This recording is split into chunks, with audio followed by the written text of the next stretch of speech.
ऐतिहासिक रूप से सामाजिक और आर्थिक संरचनाएं व्यक्तियों के लिए व्यावसायिक अवसरों को सीमित करती थीं। पारंपरिक व्यवसाय अक्सर पारिवारिक विरासत के रूप में पीढ़ी दर पीढ़ी चलते थे। सीमित विकल्प व्यक्तियों की व्यक्तिगत आकांक्षाओं और क्षमता को पूरी तरह से विकसित करने में बाधा डालते थे। इस्लामी दर्शन में समतावादी सिद्धांतों के बावजूद भारत में यह दो व्यापक सामाजिक वर्गों में विभाजित हो गया। इस्लाम के समतावादी दर्शन का तात्पर्य समाज में समानता और न्याय के सिद्धांतों को बढ़ावा देना है।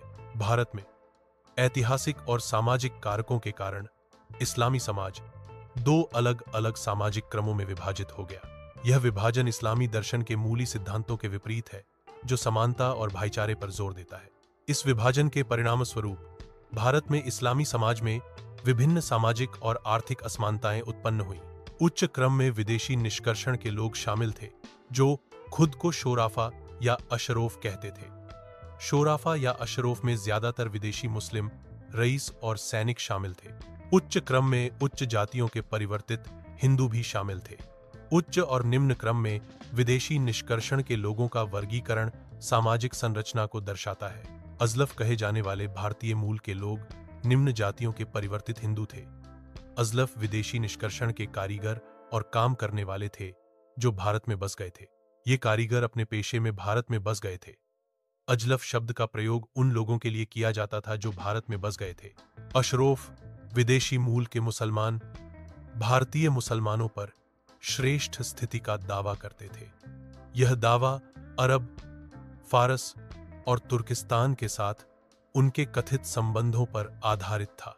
विदेशी निष्कर्षण को बेहतर सामाजिक स्थिति का आधार माना जाता था।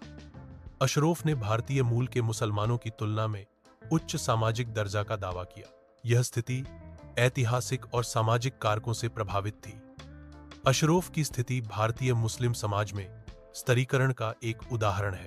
विशेषाधिकार प्राप्त वर्ग समाज में सबसे अधिक विशेषाधिकार प्राप्त वर्ग प्रतीत होते थे।